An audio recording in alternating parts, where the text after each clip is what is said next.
Welcome back to Classic Basic, your favorite podcast, with your host Kristen from Coastal Vitality. Today we are playing Rapid Fire. Ooh, insert sound effects. Unfiltered Classic Basic Soul Responses. So I'm going to be asking Kristen just a bunch of questions really fast, and she's going to be giving me true, honest answers about them. Not that fast, let me think. Well, okay. Okay, first one. Tell us a little bit about yourself and your journey. Well, I became a physician assistant in 2000. Damn. I know. Then I practiced. I did a surgical residency. I worked in surgery for a few years. Then I went into internal medicine for a few years. Then I got pregnant with my lovely daughter. Yeah. And then my son. So I stopped working for a few years and raised my kids. And then I became a personal trainer. Did that for a little bit. Had some group classes, personal clients. That was fun. Yes. So was it obstacle courses? Yes, my kids have been with me through it all. Got divorced. And then I became a functional nutrition counselor and a life coach. I worked in hormone replacement as a physician assistant for 6 years. And then I did geriatric house calls for a few years. And that's when I started the charity, Homebound Humanity, for the elderly homebound patients. And now I am back in internal medicine. And I also have Coastal Vitality. God damn, what do you want to do next? Be a pilot or Oh, something? and I wrote 2 books. Right. Just to add that. You could do anything. Yeah, seriously. What inspired you to do the work that you do today? Well, I mean, I've always loved helping people. So that's why I became a PA. And this, Coastal Vitality, is more about helping people internally and getting to root causes. So I was sick after my divorce. With bad stomach issues, stress, causing all kinds of physical symptoms. So that's how I went into functional nutrition counseling and realized how important food is to the body and eating the right food for your body. So that's why I did that. And then I also, the divorce is a major trauma in your life. Even if, you're amicable at some point, it's still traumatic on you, on the kids. So I needed a lot of healing besides other issues that we all have as we grow up. Everybody has some kind of trauma that they deal with or don't deal with. So that's why life coaching was important to me too. I wanted to treat the whole package, mind, body, and spirit. So that's based on my experiences and my struggles. I wanted to help others. Was there a defining moment that changed the direction of your life? I would really say the divorce was, because I did stay home with you guys to raise you and kind of just relied on my ex-husband for finances. Not that I didn't have a career, but I just put it aside. And, to get back on your feet again after years of never having to worry about the bills or, just your only focus was the kids, and now you're in charge of everything, the house, the bills, the repairs, raising the kids. It was a lot, and I would get this horrible anxiety and always be worried about something, and I learned how to stop that. So I guess that was the defining moment. Thanks to Life 360, because she tracks me everywhere, and that makes her heart feel better. Yes, it does. And she'll still call me. I need to hear your voice. We've discussed this. Okay. What mindset has had the biggest impact on your life? A positive one. Okay. It's positive and honestly just flipping the switch from negative to positive. There's no matter how bad the situation, and they can be really bad sometimes, something positive can come out of it. What limiting belief do you see holding people back the most? A limiting belief is something that basically is holding them back. Something they believe that may not necessarily be true, that is holding them back. So I think honestly, I think a lot of childhood issues give people limiting beliefs. If, they were, let's say, raised that they were never going to amount to anything, or they couldn't go any further, or I don't know, they weren't the most intelligent or the prettiest. I think that bruises self-confidence, and that causes major limiting beliefs for people where they feel like they can never accomplish anything, when in reality you can accomplish anything you want to if you just have the confidence. And the money. Yes, but with the confidence, you will figure out a way to get the money.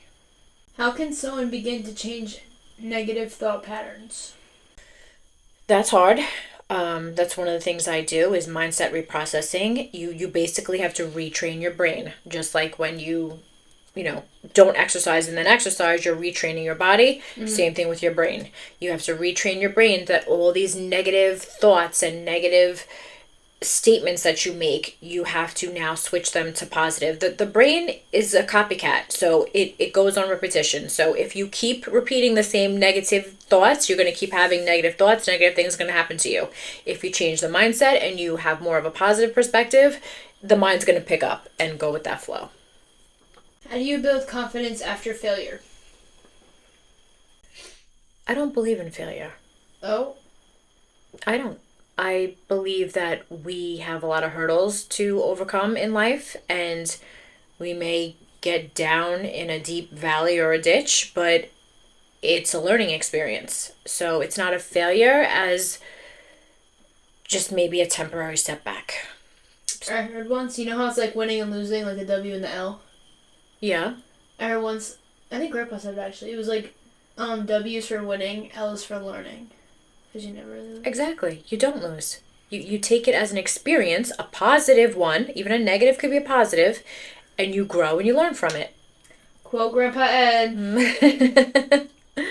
What daily habits strengthen mental resilience? Oh, I think definitely focusing on self-care. So whether it's meditating or taking just a peaceful moment for yourself, because nobody does in this world. We just go till exhaustion. Even when we think we're resting, we're not, because our mind is always going or anxious about something. So truly tapping into those timeout moments, I think that's the key. How does physical health affect our emotional health? Well, I mean, that's physical health produces endorphins, which makes you happy. So if you're physically fit and active and getting those positive endorphins, it's going to impact you positively. Whereas if you're a couch potato eating junk food and your lymphatic system's not draining, your blood isn't circulating right, it's going to affect you negatively. What role does nutrition play in relationships? Nutrition plays a big part in relationships, because eating right for you, because everyone has their own body blueprints, also depends on your blood type. I believe in that. You could be eating foods that are actually causing you anxiety, or causing you to be bloated all the time where you don't feel good, or causing you to feel fatigued. So you not feeling good based on what you're eating is affecting your mood and your activity, which is then affecting your relationships. What are 3 healthy habits anyone can start today? Eating the proper food for your body type, exercising, and some kind of spiritual work, whether it's meditation, relaxation techniques, but something to quiet the mind. I can't meditate. Why does that not surprise me? Can't do it. I'll start laughing. I can't do it. You can't do anything quiet because your mind is always going. You're like my prime client. Hey. Nah, I don't do it. Well, I also need to sleep with, like, the ASIC. It's never quiet, ever. Like, even this right now, this quiet, like, low-key freaking me out. Oh, my gosh. I don't like it. I need noise all the time. But what does that say? It says that your mind is always filled with noise. Okay, we're not analyzing me right now. This is rapid fire. Oh, okay. Next question. Okay. How do you reconnect with your body after burnout? You have to bring it back. So burnout is complete exhaustion, your mind, your body, your spirit. So you have to do the things, if you're able to calm you down. So reconnecting with proper foods, reconnecting with calming exercises, reconnecting with spiritual alignments. So it all goes back to that. That's how you reconnect. What does living with purpose mean to you? Living with purpose is finding and identifying the reason why you're here. And so many of us go through life in just motion and never really finding what their true reason for being here is. Everyone has a purpose, and that's what I try to let my clients identify within themselves, because we are not just here to be mechanical robots and do the same thing every day. There's a deeper meaning why we're here, and you need to find it. How does spirituality influence your relationships? Well, spirituality is a big part of who you are and then how you connect with others. Because if you're not...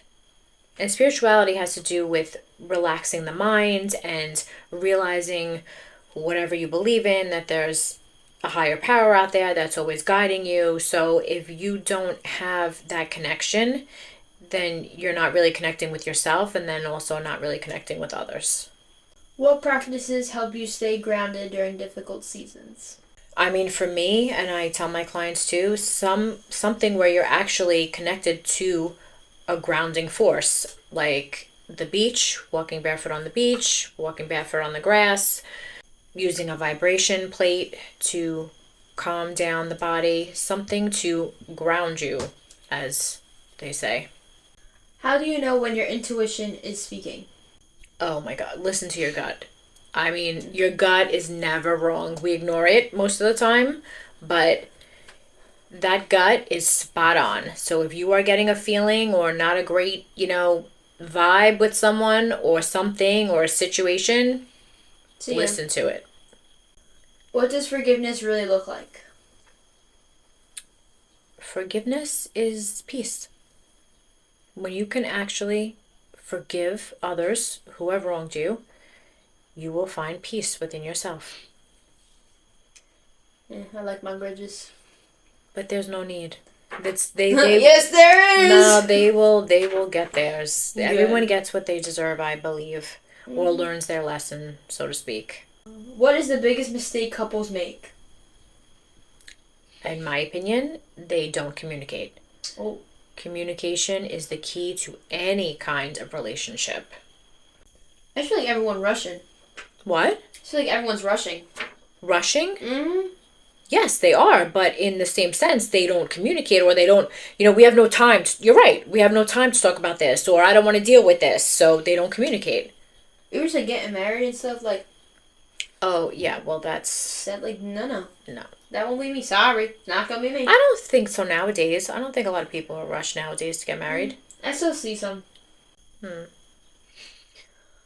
What makes a relationship emotionally safe? Trust. Simple. If you have trust, then everything else falls into place. You communicate, you feel safe, you can express your emotions, you can feel vulnerable and still feel safe. How can someone improve communication with their partner? You have to just let your guard down, and you have to be able to be vulnerable with them, because you also have to be you have to know who you are, basically, because if you know who you are and your desires and your wants, then you can communicate them with other people. Whereas if you can't, or you feel like you have your own insecurities and issues, you're not going to communicate them. So again, it all goes back to working on yourself. How can you rebuild trust after it's been broken? I'm not gonna lie, that's a hard one.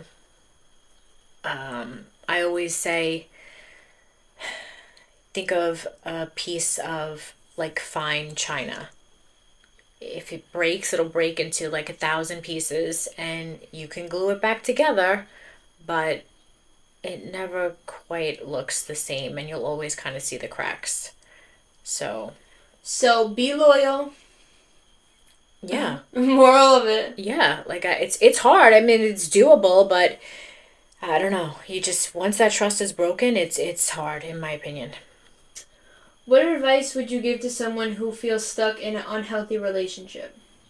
Nobody should ever be stuck in a unhealthy relationship, in my opinion.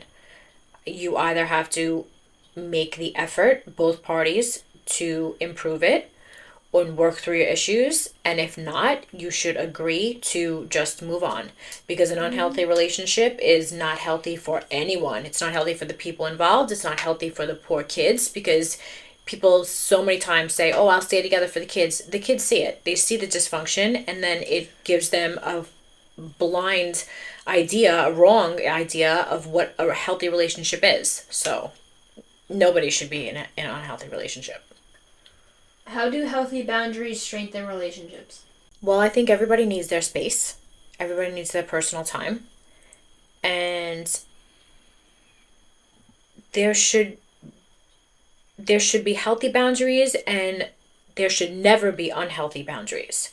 Like control, manipulation, that should never be. You should have your own space. I think girls should have some girl time, guys should have some guy time. I think that's healthy. And then sometimes people just need their own alone time to decompress. But boundaries within reason, let's put it that way. What does unconditional love look like?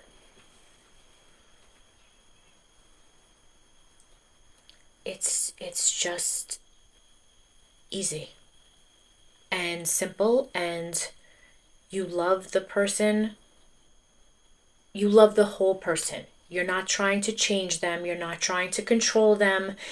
You're not trying to make them be something they're not. Unconditional love is loving the good, the bad, the ugly, again, within reason, but just loving who they are. What does healing mean to you? Healing means truly recovering from everything you've been through emotionally, and getting yourself back on track nutritionally, and getting your physical body in shape from the inside out. How do people stop repeating the same patterns? They have to reset their mindset. They have to put away that movie that they keep watching and make a new one of positivity. What's one lesson you wish everyone learned earlier in life? Everyone should learn how to walk a straight line and be honest, and never let your experiences define who you are. How do you define success beyond money and achievements? Success is, yes, having success in money and achievements is great, but success is about truly being happy and content and loving yourself. What's one habit that transformed your life? Learning to give myself time outs and not stopping the anxiety before it spirals out of control. Okay, now time for the fun ones. Morning or night person? You know what? I'm kind of both now. No, you're not. Yes, I am. No, you're not. What do you mean? What would you say I am? You're a morning person. I was going to say, I used to be a night person. I would stay up and love to stay up. But now I just can't. You were like 16? Before you were born. You're right. But now I'm more of a morning person, but I still try to stay up as long as I can, because I love life. I don't want to miss anything.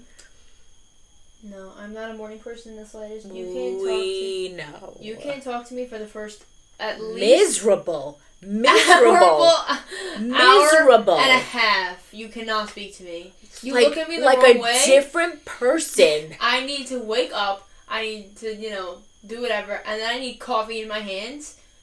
Less than 10 minutes. And I ask her all the time, what's the matter? You think I would know by now? She's like, no. It's early. Mm-hmm. First of all, that's not how I talk. You made me sound like a witch. Well. Huh? A good witch. Get out, girl. I did play Glinda, so you know. See, there you go. Okay. With that orange wig. I remember. Nobody better ever find that. Ever. Favorite personal development book? Yours? No. Oh, well. The source. I forgot who wrote it. She was a doctor, a PhD. She is a doctor. Yeah, but The Source. It's very good. I'm still reading it. Excellent book. One daily non-negotiable. Coffee. Yeah, what do I get from? And, yeah, just a little peace and quiet in the morning. I need peace and quiet. Same. And this one asked me 400 questions. I'm happy. No. This one, peace and quiet, my ass. This one, what are you doing today? What do you want? I'm a morning person. God, I'm like... Best advice you've ever received? Never have tunnel vision.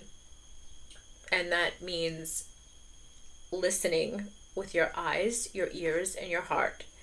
And always have a 360-degree view. A quote you live by?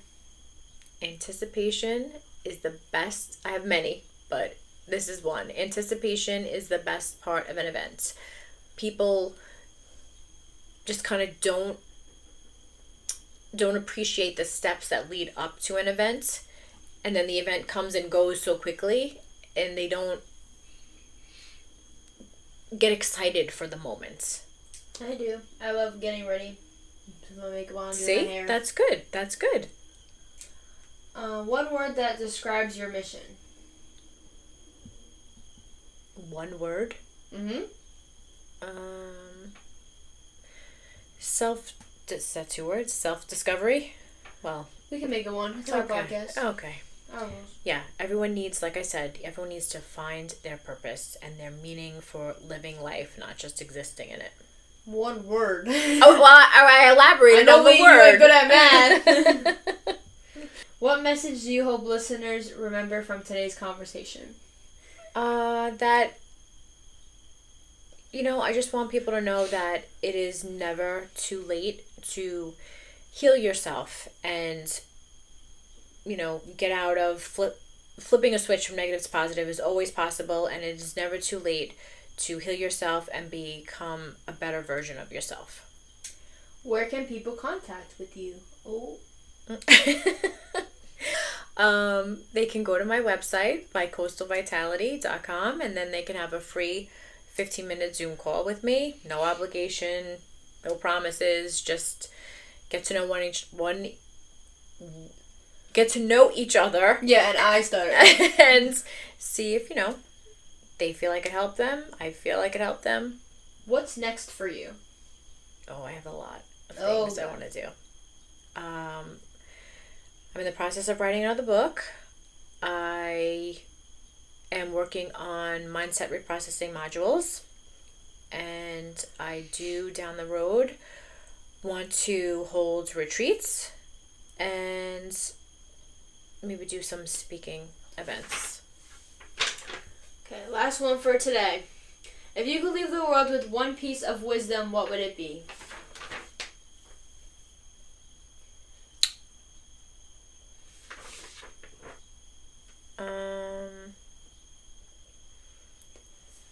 Just everyone needs to be kind, and I feel like this world lost focus on that.